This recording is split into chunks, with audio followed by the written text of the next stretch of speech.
أعوذ بالله من الشيطان الرجيم. بسم الله الرحمن الرحيم. وإذ أخذنا ميثاق بني إسرائيل لا تعبدون إلا الله وبالوالدين إحسانا وذي القربى واليتامى والمساكين وقولوا للناس حسنا وأقيموا الصلاة وآتوا الزكاة ثم توليتم إلا قليلا منكم وأنتم معرضون. وإذ أخذنا ميثاقكم لا تسفكون دماءكم ولا تخرجون أنفسكم من دياركم ثم أقررتم وأنتم تشهدون. ثم أنتم هؤلاء تقتلون أنفسكم وتخرجون فريقا منكم من ديارهم تظاهرون عليهم بالإثم والعدوان وإن يأتوكم أسارى تفادوهم وهو محرم عليكم إخراجهم أفتؤمنون ببعض الكتاب وتكفرون ببعض فما جزاء من يفعل ذلك منكم إلا خزي في الحياة الدنيا ويوم القيامة يردون إلى أشد العذاب وما الله بغافل عما تعملون. أولئك الذين اشتروا الحياة الدنيا بالآخرة فلا يخفف عنهم العذاب ولا هم ينصرون. ولقد آتينا موسى الكتاب وقفينا من بعده بالرسل وآتينا عيسى ابن مريم البينات وأيدناه بروح القدس أفكلما جاءكم رسول بما لا تهوى أنفسكم استكبرتم ففريقا كذبتم وفريقا تقتلون.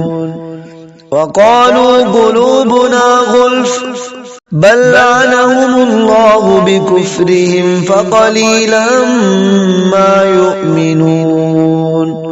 ولما جاءهم كتاب من عند الله مصدق لما معهم وكانوا من قبل يستفتحون على الذين كفروا فلما جاءهم ما عرفوا كفروا به فلعنة الله على الكافرين. بئس ما اشتروا به أنفسهم أن يكفروا بما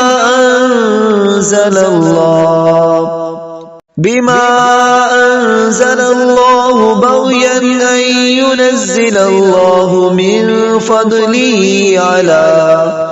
على من يشاء من عباده فباءوا بغضب على غضب وللكافرين عذاب مهين. وإذا قيل لهم آمنوا بما أنزل الله قالوا نؤمن بما أنزل علينا ويكفرون بما وراءه وهو الحق مصدقا لما معهم. قل فلم تقتلون أنبياء الله من قبل إن كنتم مؤمنين. ولقد جاءكم موسى بالبينات ثم اتخذتم العجل